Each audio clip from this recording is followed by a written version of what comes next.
Donc nous allons parler ensemble, mes chers amis, de l'Art Nouveau.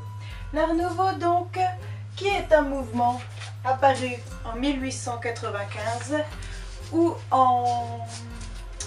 Samuel Bing, un marchand d'art à Paris, a ouvert une galerie d'art appelée Maison de l'Art Nouveau. Il est donc précurseur du mouvement et le mouvement donc est baptisé comme son magasin l'Art Nouveau. C'est les Galeries Lafayette en plus, en fait. Voilà.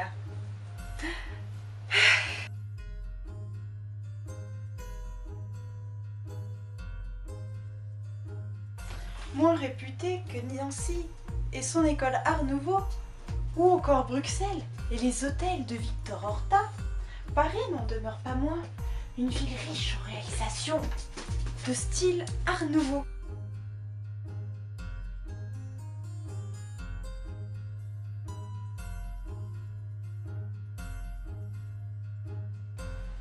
L'Art Nouveau a dominé la scène culturelle pendant une brève mais non moins brillante période couvrant la fin du XIXe siècle, des années 1890 à la Première Guerre mondiale. Tous les domaines, de l'ameublement domestique et de l'art décoratif à l'architecture, en passant par l'art publicitaire, étaient caractérisés par l'élégance curviligne et les formes organiques propres à la nature.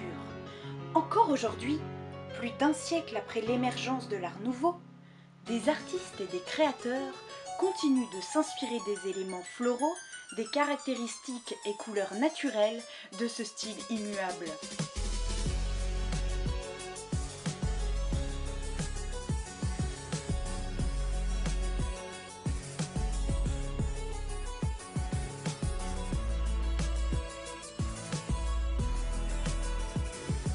L'Art Nouveau est présent à Paris de façon multiple et dans tous les arrondissements. Les maîtres d'œuvre de cette architecture Art Nouveau à Paris furent nombreux. Les plus connus et les plus prolifiques furent Hector Guimard et Jules Lavirotte. L'immeuble Le Castel Béranger est un des chefs-d'œuvre majeurs de l'Art Nouveau français. La propriétaire du terrain, Madame Veuve Fournier, amateur d'insolites, demande à Hector Guimard, encore jeune et pratiquement inconnu, d'y construire un immeuble de rapport qui comportera 36 appartements. Il applique ici les principes préconisés par l'architecte et théoricien Eugène Viollet-le-Duc, rejet de la planéité et de la symétrie. Ce dernier point est une caractéristique essentielle de l'Art Nouveau, mes amis. La presse et le grand public, habitués à la règle de la symétrie, ne réagirent pas tous positivement à ce genre d'architecture traitée à la façon d'un sculpteur. Hector Guimard obtint avec cet immeuble le premier prix de la plus belle façade de la ville de Paris en 1898, concours organisé par le Figaro. L'immeuble est bâti en pierre les 2 premiers étages et la partie latérale gauche du castel. Pour le reste, Guimard utilisera des motifs de briques roses et pâles et de la pierre meulière dans les façades sur la Villa Béranger. Le vestibule est tapissé de chaque côté par des panneaux de grès vernissés, dont les tonalités vertes apparaissaient de temps à autre cuivrées, briquets sortis du four ou émaillés. Des hippocampes en fer grimpent le long de l'immeuble et les colonnes qui ouvrent sur l'entrée de service rappellent discrètement des phallus stylisés. Bon. Dans la cour donnant sur la villa, une fontaine aux formes originales. En même temps, je ne sais pas aller la voir. Bon, j'espère que j'ai des photos, hein, mais là, je ne peux pas vous dire, je ne suis pas encore allée chercher. J'espère que j'ai des photos à vous montrer du phallus original, là. C'est un art total qui occupe tout l'espace disponible. Il abolit les frontières entre art majeur et art mineur, c'est-à-dire entre l'art et l'artisanat. Toutes les autres techniques qui vont avec font partie intégrante du mouvement. Il met à l'honneur de nouveaux matériaux et de nouvelles techniques. Il met en place un univers personnel, considéré comme favorable à l'épanouissement de l'homme moderne du début du XXe siècle. Les matériaux principalement utilisés dans l'Art Nouveau sont ceux que nous venons de voir avec la Villa Béranger. La brique de couleurs très variées, pastel, beige, grise, rosé, rouge, on dirait du vin, ainsi que la pierre meulière, abondante en région parisienne, permettant d'éviter la monotonie des façades. Il y a aussi la ferronnerie, avec le fer, l'acier, le bronze et la fonte. Le métal est travaillé en ruban, en torsade, en volute ou en rinceau. La fonte a l'avantage de pouvoir se mouler. Le bois, utilisé pour la confection des meubles, en acajou du Brésil, chêne, noyer, poirier, ébène ou sycomore. Pour la marqueterie, Eugène Gaillard et surtout Émile Gallet et Louis Majorel sont les plus représentatifs. La mosaïque a été Traf à la raqueterie, à la file et stuc. Flurablik la knif, la reflure la mosaïque. Elle a été fréquemment employée et certaines œuvres significatives léguées par des artistes furent à l'origine d'une véritable renaissance de la mosaïque en Europe occidentale. C'est le cas en particulier du pavement dans les entrées des maisons dessinées par Victor Horta ou Hector Guimard, ou bancs ou des plafonds du parc Güell dessiné par Gaudí. Le verre, matériau qui se prête à toutes les exubérances, a été particulièrement prisé pour décliner l'art nouveau. Au contraire du mobilier qui s'est éclairci, les artistes verriers ont joué avec l'opacité, les camés.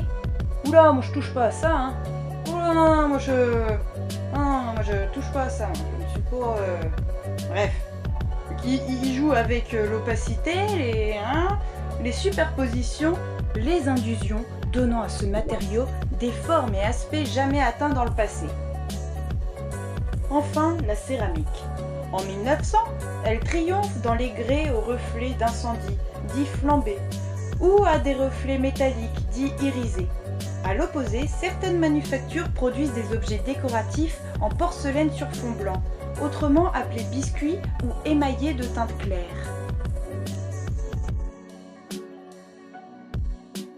Étonnamment méconnues du grand public, les façades en céramique se sont fondues dans la banalité du quotidien, ne captant ni le regard ni l'attention du passant. Pourtant, leur couleur éclatante, leur résistance aux assauts du temps, la beauté de leur décor en font des éléments phares dans le tissu urbain égayant la grisaille. C'est bien ce qu'il nous faudrait par chez nous. Le Céramique Hôtel de Jules Lavirotte. L'hôtel est construit en 1904 par l'architecte Jules Lavirotte. Les céramiques sont réalisées par le céramiste Alexandre Bigot. Les sculptures par Camille Alaphilippe. L'immeuble est lauréat de l'édition 1905 du concours des façades de la ville de Paris. La façade et la toiture sur rue de l'édifice sont inscrites au titre de monument historique en 1964. La nature était une inspiration universelle de l'art nouveau. Elle fut traitée de manière multiple et complexe. Les libellules, les papillons, les crustacés et les serpents, les lézards, les hippocampes, les pans et les lianes tropicales, les orchidées, les iris, les nénuphars, les coquelicots, les narcisses et les tulipes et bien d'autres éléments de la flore et de la faune exotique apparaissaient sur les objets en verre, en céramique, dans les intérieurs, dans les livres et dans les illustrations. L'art nouveau s'inspire du Japon, qui revint au goût du jour au milieu du XIXe siècle. À partir de 1862, le travail des artisans japonais pouvait être admiré dans les expositions universelles à Londres. L'influence de l'art japonais en Occident est connue sous le terme japonisme. La nature érotique était une caractéristique commune des œuvres décoratives de petit format et autres bijoux, meubles, peintures et impressions de l'époque. Les femmes étaient des figures représentatives de la pureté et de la tentation.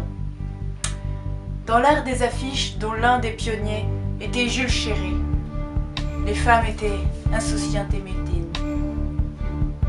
Mais celui qui saura les rendre plus belles, qui en fera de véritables muses, qui saura montrer leur véritable beauté en les mettant en scène, c'est Alphonse Mucha est un peintre et artiste décorateur tchèque qui déménage à Paris pour travailler pour le lithographe champenois. C'est un créateur polyvalent qui peut aussi bien travailler sur les textiles, le papier peint, la bijouterie et l'argenterie. ses œuvres se reconnaissent immédiatement et ont fait l'objet de nombreuses imitations.